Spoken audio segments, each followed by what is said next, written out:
In the Gemara Daf Chavav. Actually, we're starting right towards the bottom of Chav Hey Amud Beis. 5 lines from the bottom.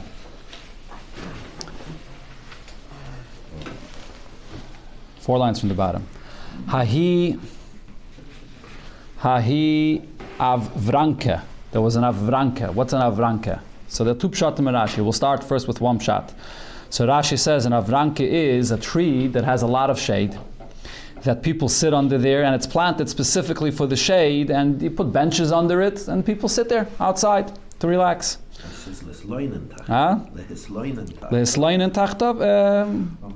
Lehisloinen means to just recline there, to sit there and... No, that's not what it means. In the sun, look right afterwards, Rashi says, L'smayach sham. L'smayach sham. Huh? Okay, so there was this avranke that was outside, and the area that this avranke was in a place that was more than a Beis Hasayim. It was too big to be able to be allowed to carry there. The Havelele Reish Galusa that the Reish Galusa had bebustane in his garden, which was too big, so now Amalei Rav Huna bar Chinana, he told Rav Huna bar Chinana, Levet Mate Kante, make some kind of a takana, fix up this area in a way the Lamacha Noichal Namasam, that tomorrow on Shabbos we'll be able to carry and eat bread there. Azal, so what did Rav Huna bar Chinana do? Avad kane pachas mishleisha. He put up around this tree, so reeds, when the space between them was less than 3 tvachim, so he puts up a gate around it, right? It's lavud, so he puts up a fence around it, and now it's an area that you could live there, you could eat there, so it becomes like a beis dira. The problem with a karfif that's more than a beis hasayim is if there's no one living there. It's like a garden or just a park, but now that he put up this mechitza around it, so now someone's living there, so therefore you can carry in the whole entire area. What happened? Azal Rava shalfinu. Rava went and pulled out all the reeds, took it off. Okay? We had this a few times already. So the arguments the arguments of Eiruvin didn't start in whatever. Yeah. Azal Shalfini, you pulled them out. Not only that, what happened afterwards? Azal Rav Papa v'Rav Huna b'Reid Rav Yeshua. So Rav Papa and Rav Huna b'Reid Rav Yeshua went and aktinu mi basrei. They went and they collected them all. Why did they collect them? So Rashi says, because they were afraid Rav Huna is going to come back and put it back up. So he collected all of the reeds that he shouldn't even have the ability to put it back up. L'machar, what happened the next day? Eisvei Ravina l'Rava. So Ravina asks Rava the Shaila as follows, and Rashi explains that Ravina asked Rava on what Rav Huna bar Chinana did. In other words, he was really supporting Rava. He was telling Rava, these are the questions on what Rav Huna bar Chinana was trying to do. And the Gemara is going to bring up 3 different questions. Number 1, it says in a Braisa, Ir Chadosha, when you have a new city. So what this is talking about over here is when you get to Erev Tchumen, so as long as you're inside a city, you're allowed to carry as much as you want. But then from the end of the city outside, so you carry 2,000 amos. The question is, what's considered to be the end of the city? From where do you measure? So a new city, a new city you measure from where there are houses, where people are living. You don't measure from the wall of the city. Yishana, an old city, mechaymasa. You measure from the wall of the city. Now what does this mean? An old city, a new city? It matters how old the place is, 100 years, 200 years? No, that's not the difference. The Gemara explains. Ezi Chadasha, what's considered to be a new city? Ezi Yishana, what's considered to be an old city? Chadasha, a new city is Shahukva Ulebesayif Yashva. That first you put up walls, and there were no houses there. And then later you built houses inside. So b'shas you put up the walls, because there were no houses there, those walls are not considered to be the walls that you can measure from where people are living. When you put up the walls, there were no houses there. So therefore you have to measure from the place where you have the houses. Yishana is Yashva Ulubisay Fukfa. If first people were living there, and then around these houses you put up a wall, so those walls are actually an indication up until where the city goes. So what do we see over here? When you put up a wall, it makes a very big difference if the houses were there already before or the houses were not there already before. So the Gemara says the same thing over here. This is whose question? This is Ravina's question. V'hai nami kohukfa olubesayf yashva. What did you have over here?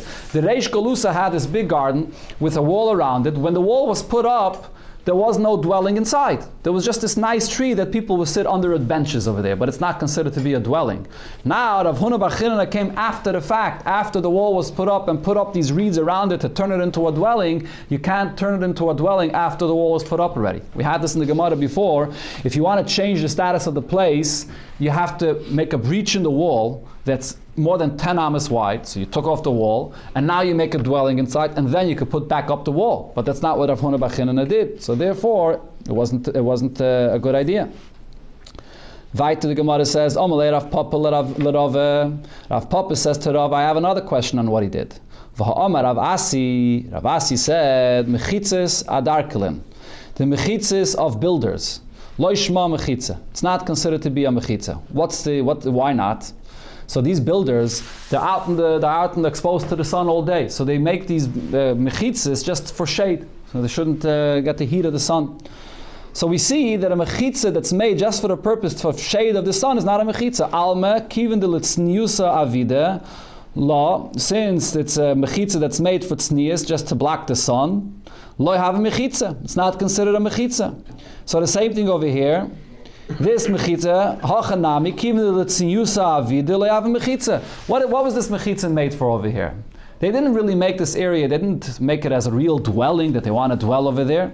They wanted to make it for one day that they should be able to sit there under the shade of the tree, even on Shabbos. Every day of the week they would be able to sit out there and eat some bread or whatever it is. Shabbos, they're not going to be able to carry this. So he put up these reeds to be able to use this area for the shade of the tree. But you're just using it for the shade of the tree. It's not really a real dwelling. So it's not a good mechitza. That was the second question on what he did. Third question. V'omar Rav Huna bereid Rav Yeshua. Rav Huna bereid Rav Yeshua said, V'ha'omar Rav Huna said, mechitza ho'asuya l'nachas lo yishma mechitza. A mechitza that's just made to protect or to block something that's there, it's also not called a mechitza. If you're just making it as a shmira, as a protection or a block for something that's there, it's not called a mechitza. And the Rabbe bar Avua, the Gemara brings a source for this. So Rabbe bar Avua, ma'arav lo l'kula mechuza arsiyaisa. So you had the city of Mechuza, and the city of Mechuza had different neighborhoods. It was built different neighborhoods, and each neighborhood had their own mavoi, had their own alleyways, and he would tell them how in each particular mavoi you have to make what you have to do for that mavoi. You have to make a lechi and a kaira, and you have to do the shittuf muvais, each individual place. Now the question is, why did he not include the entire city in one Eruv or together? The whole entire city, l'chayre, was surrounded by a wall. Mechuza was surrounded by a wall. And he could include the whole city in one Eruv. So you have the picture here in Rashi. Let's take a look at the picture. I'm sure they have a picture here. I didn't see it yet. But we're over here in Taf Chavav. Okay, so this is the city of Mechuza here. Picture Reshut base. Okay, so it's a city with neighborhoods, but it has walls around it. And the Gemara explains, Mishum Peire de Beit Turi. Shumpeire de Beit Turi. Peire de Beit Turi means that if you look right over here in the middle, so there was sort of a ditch. What was this ditch for? See? The long row of a ditch. There's the houses on the sides, and there's the houses in the middle, and then there's a ditch in the middle. But if you look on the side of the ditches, there's walls. There's walls that are covering these ditches on both sides. What's these ditches for? They would put all kinds of things over there for the animals to eat. I think the example that's brought is pits of dates and all kinds of things for the animals to eat. And why would they put up those walls? They would put up those walls as a protection for that area because they wanted that to be an area for the animals, for the food to remain there. That's why the walls were put up. So l'chayra, you have walls that are around the entire city. So why can't we rely on these walls that are there by these ditches to connect the whole city? So on one hand, these ditches separate the different parts of the city. But at the same time, though, there's a wall that's surrounding it. Why can't we rely on that? So the Gemara explains, ha'asuya lenachas damya. The point is that these walls that are surrounding this ditch, the area that you put the food for the animals, is not really being put up as a mechitza. It's not being put up for the purpose to have a wall for people. It's being put up just to protect the food that's inside of it there. So therefore, so the Gemara is comparing it and saying the same thing over here. This mechitza that Rav Huna bar Chinana made wasn't made over there as a constant mechitza to keep it there, to be able to live there. It's not made for the purpose of a dira. It's just made for a purpose, for a protection. Similar to there. In other words, it's only a mechitza that's made for a dwelling of people could count as a mechitza. Otherwise, it can't count as a mechitza. So therefore, Rav Huna bar Chinana, when he put up this mechitza, it's not going to work. Okay, so we have all kinds of reasons why what he did was not good. So the Reish Galusa, when he heard this, and he saw it happen, they took off his mechitza, and they gave all kinds of reasons why it can't be used. Kari alaya Reish Galusa, the Reish Galusa said about them, Chachamim heima lahara. They're very wise, but it's all for the negative. And they can't use their chachma to find a psaheter, to find a psaheter for what to do. Right? So very good, grace chachamim, but you have to be able to use the same chachma to find a heter, not only to find a chumrah and to explain why it's not good. Most mechitzas are for shmira. Huh? Most mechitzas are for shmira. Right, but it's not stam for shmira. Depends what you mean by shmira. Depends what you mean by shmira. Shmira, like it is over there with these pits that they put in the ground for the animals to eat, its mom is just to protect it there, that it shouldn't go away, it shouldn't fly away, whatever. But Yavam mechitza is usually made for a dwelling, for a purpose for a person to live there. That's a mechitza that works for a native. This is one pshat in Rashi. There's another pshat in Rashi where Rashi says that what happened was he put up, it wasn't a tree with the shade and benches under it. In the middle of this massive garden, there was this little achsadra. You had like a pavilion sort of. And they would sit there. But it wasn't the area of dwelling, and he wanted to have a heter to use it on Shabbos. So when it says over here that Rav Huna bar Chinana put up a mechitza, he didn't put up a mechitza around the area. Rather, what he did is, he put up a mechitza coming from the house to this pavilion, which was inside this garden. He put up a mechitza of kanim as a pathway to be able to carry from the house to this area. That's what he did. Do we have a picture for this too? No, they don't have a picture for that. Huh? There is a picture? Oh yeah, right over there, very good. Reish Yud Aleph. So this is the second pshat of Rashi in Reish Yud Aleph. The first pshat of Rashi is in picture Reish Yud. Put up a mechitza around.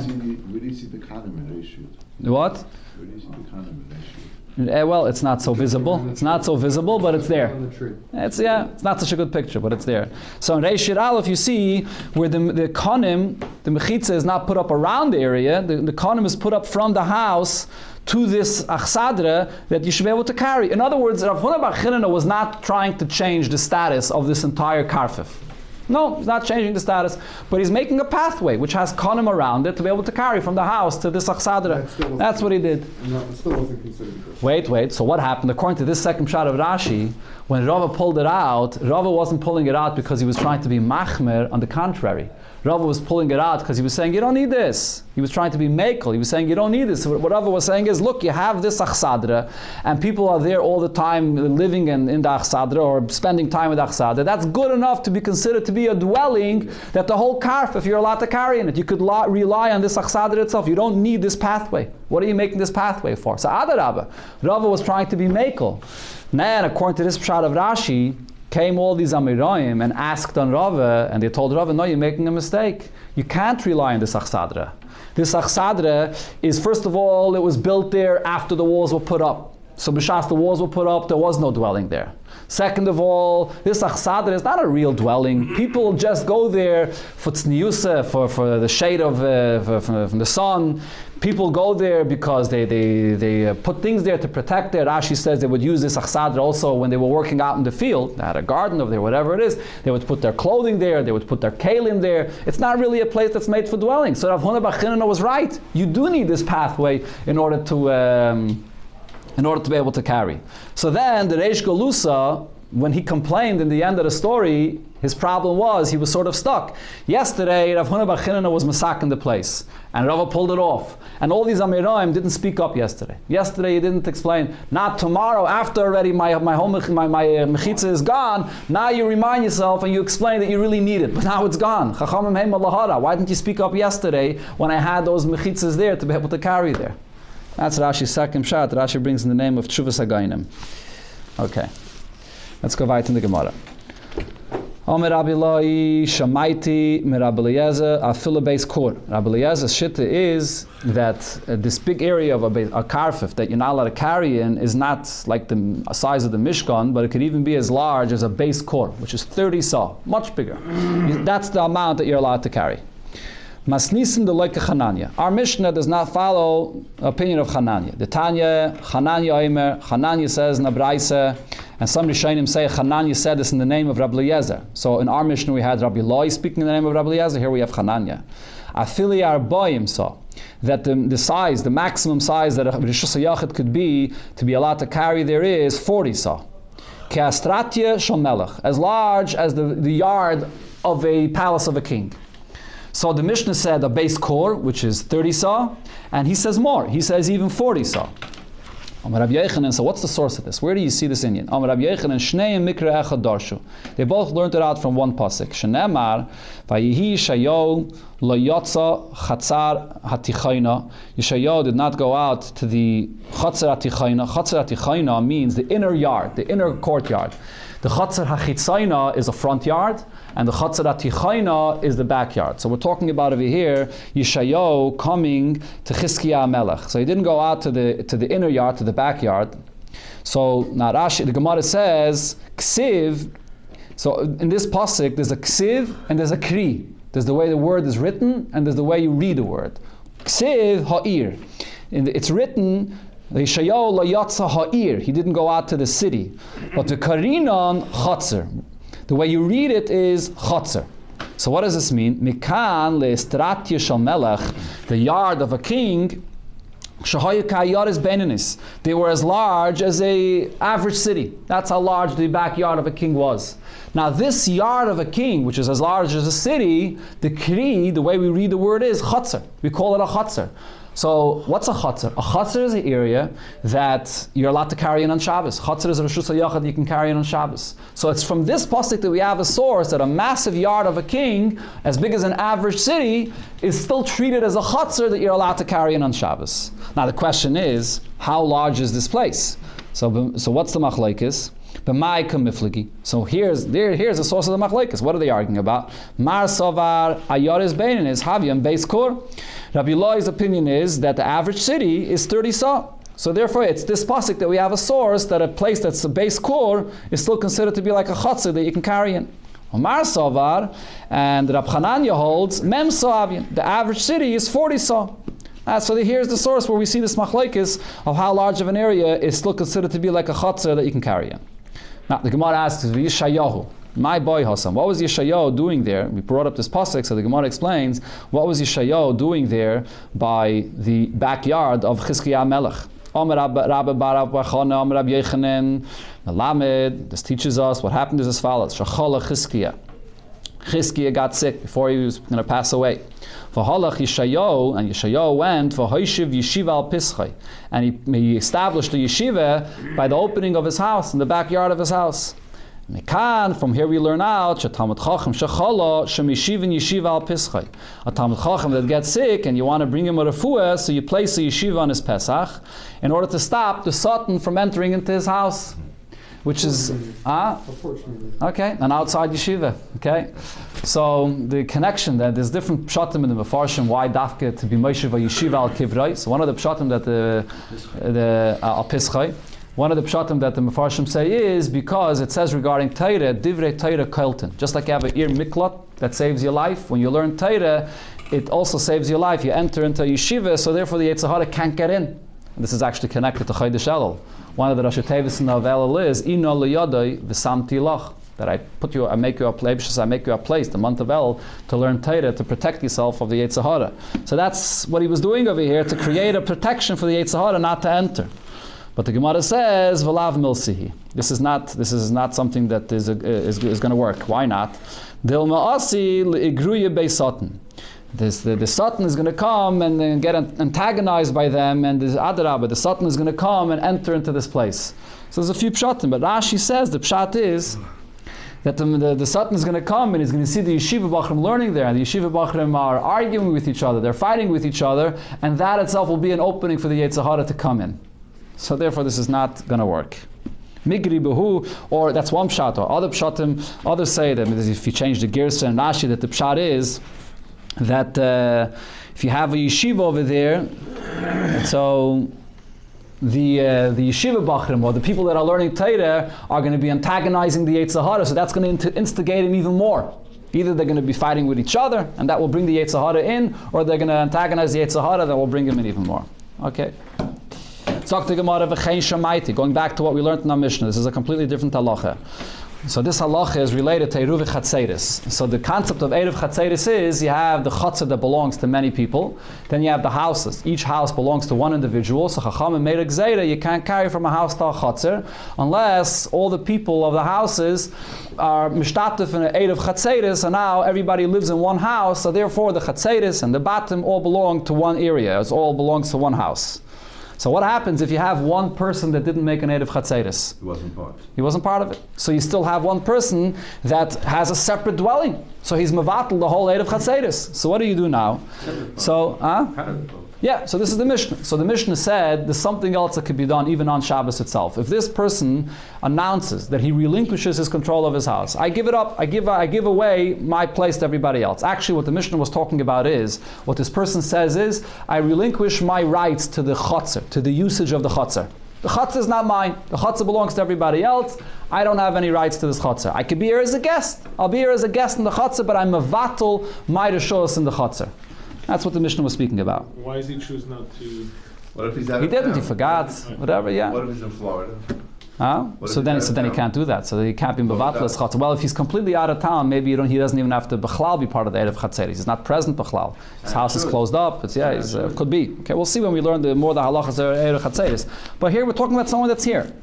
So, v'chein shemaiti amenu, another halacha that Rabbi Loi says he heard in the name of Rabbi Eliezer, anshe chotze sheshachach echad v'loi iriv, the people of a chotze, so one guy forgot to make an eruv, so beisoi aser, so his house is going to be aser. So now in the chotzer, they're going to be allowed to carry, because he relinquished his rights as an owner to use the chotzer. So in the chotzer, everyone's allowed to carry, but from his house, they're not allowed to carry.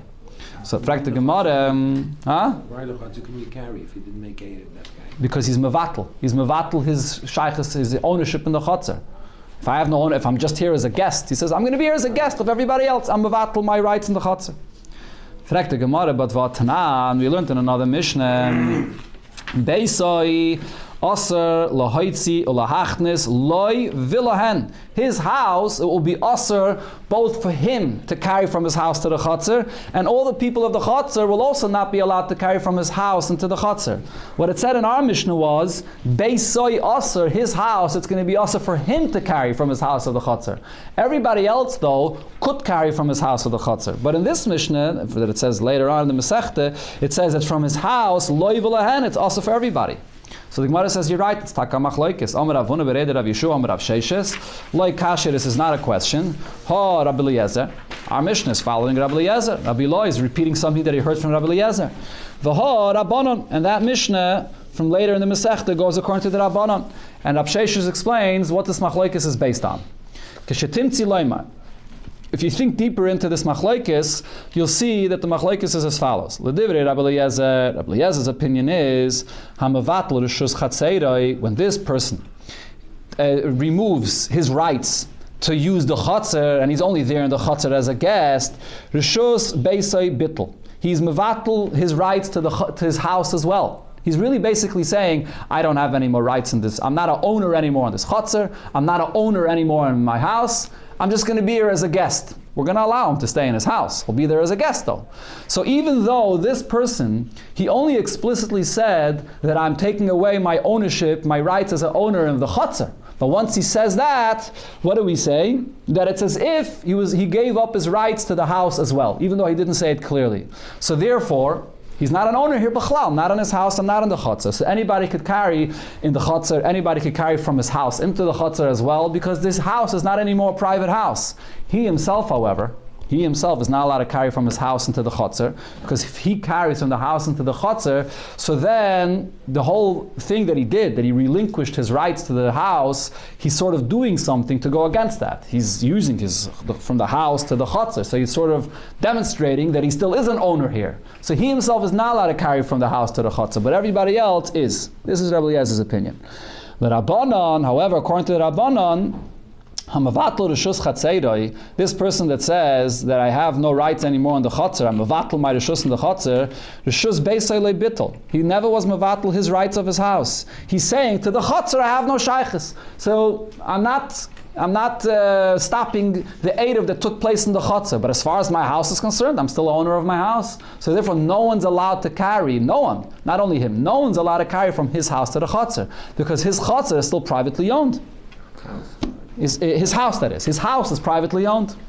So this is the hesber that Rav Sheshes said in this machlekes.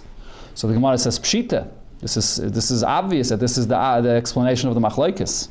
The Gemara's question is, the expression that the Gemara used before was keshetimtzi loymar. If you think deeply into the machlekes, you'll realize that this is the pshat. Why do you have to think deeply into this? Pshita, this is the only pshat you can say. So Rachbe explains, when he uses this term, it's not so usual in the Gemara. When he uses this term of kishetimtzi loymar, there was a deeper point that he really meant to say. Myself and Rav Huna bar Chinina explained the reason why this expression was used is because if you have to apply it, if you want to apply this machlokes to another case, so then you have to think deeper. A case where you have 5 people that are using the same chotzer, b'chotzer echad and one chotzer, v'shachach echad man v'lo yiriv, and one of them did not make an eruv, which is the case we're talking about. L'divrei Rabbi Eliezer. So now, according to Rabbi Eliezer, kishehu mevatel reshusai, when he's relinquishing his control, his rights as an owner in this chotzer, ein tzarech levatel l'chol echad v'echad. He doesn't have to go to every single person of the chutzah individually and tell each one of them, I'm giving up my rights to the chutzah, I'm giving up my rights. He doesn't have to go and tell everyone. As long as he tells one person or as he announces it to one person, that's enough. How are we learning this out from? We're learning this out from the opinion of Rabbi Eliezer. Rabbi Eliezer says he announces that he gives up his rights of ownership in the chutzner, and he doesn't spell out that he gives up his rights of ownership to his house. But we assume that that's what he means. If you're giving up your rights to the chutzner, so you're giving up your rights to the house also. You want us to be able to carry everywhere. So it's the same thing also. When you have many people that are in this chutzner, if you tell it to one person, we assume that you mean to give up your rights to everybody. You don't have to go and tell every individual person. That's Rabbi Eliezer's opinion. But l'Rabbanan kishehu mevatel reshusay, if you want to give up your rights in this chotzer, tzarech levatel l'chol echad ve'echad. You have to go to every single person and tell them, I'm giving up my rights to this chotzer. That's the deeper point that Rav Sheshes meant to say. Kaman Ozla. Now the Gemara brings a brayse where it says this clearly. Kaman Ozla hadetanya. According to who does it go? This that it says in the brayse. Chamisha sheshruyim b'chotzer. 5 people are living in one chotzer, chotzer echad in one chotzer. V'shachach echad men v'lo yiriv, and one person forgot to make an eruv. Kishehu mevatel reshusay ein tzarech levatel reshusay chol echad ve'echad. So if you're relinquishing your rights to this chotzer, you don't have to go and tell every individual about this. Kaman, according to who is this? Rabbi Eliezer. This is according to Rabbi Eliezer. Once he tells it to one person, so we know that he means to give up his rights for everybody. Rav Kahana. Now the Gemara says, Rav Kahana masni hachi. Everything we learned until here, this is the way Rav Kahana repeated the statement of Rav Sheshes. Rav Sheshes was speaking about our Mishnah, which was talking about whether we apply the fact that he relinquished his control in the chotzer to the house, and then we go and we apply that also to the question of whether he has to tell each individual. That's the way Rav Tevyomi learned, Rav Kahana that is learned this. Rav Tevyomi masni hachi. Rav Tevyomi learned the statement of Rav Sheshes as follows: Kaman Ozlo ha detanya. According to who does this brayse go? Hey, sheshruyim b'chatzer. 5 people living in a chatzer b'chatzer echad. V'shachar echad mehen, and one person forgot v'lo Eiruvin didn't make Eiriv. Keshu mevatl reshusay, ein etzarach levatl reshusay chol echad v'echad. You don't have to go and tell each individual that you're mevatl your reshus. Kaman, according to who is this? Omer Avuna bar Yehuda, Omer Rav Sheishes. Kaman k'Reb Eliezer. This follows Reb Eliezer's opinion. So the only difference over here is that according to this version, Rav Sheishes lechatchila spoke about this braysa and said that it goes on Rav, and that it's according to Reb Eliezer. Before, Rav Sheishes was speaking about the Mishnah. We're connecting it to the braysa, but now we're saying that Rav Sheishes said it directly in the braysa itself. The Gemara says one more inyan over here, benegeh to this machlokes of Reb Eliezer and the Rabbanan. Amalei Rav Papa la Abaya. So Rav Papa said to Abaya, le Rabbi Eliezer, according to Rabbi Eliezer, I Omar loy mevatilna. If he clearly says, I'm being mevatel my rights to the use in the chutzner. I'm here in the chutzner only as a guest. But he clearly says, not my house. My house, I still want it to be mine. So before, what did we say? When a person is giving up his rights to the chutzner, we assume that he's also giving up his rights to the house, and now he's a guest for his house as well. But what if he clearly said, "Lo mevatilno"? No, my house, I don't give up my rights. Well, the Rabbanon. Now the opposite, we have a shaila. According to the Rabbanon, I ama mevatilna. If he clearly says, I'm giving up my rights to my house and I'm only here as a guest. So the Rabbanon's opinion was that we assume that he's giving up his rights to the chutzner and not to his house. But what if he clearly says, I am giving up my rights to my house? So what's going to be the halacha? My time is, so the Gemara first explains the shaila that we have according to Rabbi Eliezer, and then the shaila according to the Rabbanon. My time with Rabbi Eliezer, what's the reason of Rabbi Eliezer? Shum de kasavar, because he holds a mevatel, reshus chatzeiroi, when you're mevatel your rights to the chutzner. Reshus beisei bittul, you're also mevatel your reshus to the house. We assume that you mean to also include the fact that you're giving up your ownership of the house. But v'hai omer anole mevatilno. But this person clearly said, I'm not giving up my rights to my house. So therefore, the house will still be his. Or perhaps it goes a little bit deeper. Time of the Rabbi Eliezer, the reason of Rabbi Eliezer is mishum de bayis b'lo chotzer lo yavidi inshi de dairi. A person that has a house, but he has no courtyard that he could use with his house. A person doesn't live in a house like that. Every house has to have a courtyard to be able to use your house, to enter, to bring your things in and out, and so on. Every bayis has to have a chotzer. So therefore, if you're giving up your bayis, we know for a fact that really, if you're giving up your rights to the chotzer, so you have a house without a chotzer. A house without a chotzer is not a house. So that basically means you're saying that you're living in your house as a guest. Except in Brooklyn. People don't live in a house without a chotzer. So if the person is saying, I'm not giving up my house, lav kol kemine. It's not, we don't trust that he really means it. Okay, even though he's saying, I'm going to live as an owner in the house, lav klum kama. It doesn't mean anything, because if you gave up your rights to the chotzer, a house without a chotzer is nishken house. So you're really saying, I'm here as a guest. That's the suffix we have according to Rabbi Eliezer. Now according to Rabbanan, we also have a suffix, if the person clearly says, I'm giving up my rights to the chotzer, and I'm also giving up my rights to the house. My time of the Rabbanon, what's the reason why the Rabbanon said that usually we say a person does not give up his rights to the house?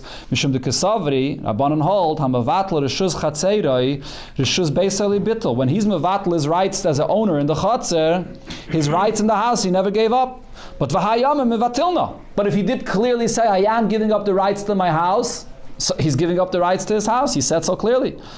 Or perhaps, time of the Rabbanan, the reason of the Rabbanan goes a step deeper. Mishum deloy ovid inish the misalik nafshe legamri mibayis v'chotzer. It's not a custom of a person to totally relinquish his rights, his ownership of a house, of the chotzer. V'havik hi'oirech legabayu, and now he's only going to be like a guest with all the people of the chotzer. So therefore this person, ki oma mevatilna, when he says, I'm giving up my rights, my ownership of my house, lav kol kemine. We don't take him seriously. A person does not turn himself completely into a guest. We know that he still wants his ownership of his house. So therefore, maybe we can't trust what he's saying. Amalei, so the Gemara answers, Abai answered, Bein l'Rabbanan, Bein l'Rabbi Eliezer. Your question you have here, both according to Rabbanan and Rabbi Eliezer, Kivin the Goli, Daite Goli. Once the person reveals his intent, we take him at his word. If he says, I give up my right to my house, we take him at his word. If he says, I don't give up my right of my house, he spells that out clearly, we take him at his word. Whatever he says, that's what it is. Okay, we finish off the Perek with the last point that it said of the Mishnah, which was about Marer on Pesach. V'chein shamaiti mimenu, Rabbi Loi said he heard from Rabbi Eliezer, sheyotzim ba'ar kabbalan b'Pesach. You yotze on Marer on Pesach with Arkabalan. What's Arkabalan? My Arkabalan. Amar Reish Lakish atzvasa charzuyasa. It's atzvasa charzuyasa. Now you know what it is. So atzvasa charzuyasa, according to Rashi, I mentioned this when we learned the Mishnah. So you have a palm tree, and around the palm tree there's like a vine that grows, or something that grows on top of the palm tree, and it has a bitter taste like Marer. So according to Rabbi Eliezer, you can use this as Marer. So the pshat of the machlokes of Rabbi Eliezer and the Rabbanan that disagree with this is the Rabbanan hold Marer has to be a vegetable that grows on the ground, and not something that grows on a tree. True, it's bitter, but you can't just eat anything that's bitter from Marer. It has to be a bitter vegetable. So that's the pshat machlokes to Rabbi Eliezer and the Rabbanan. Hadron Allah oisem pasem.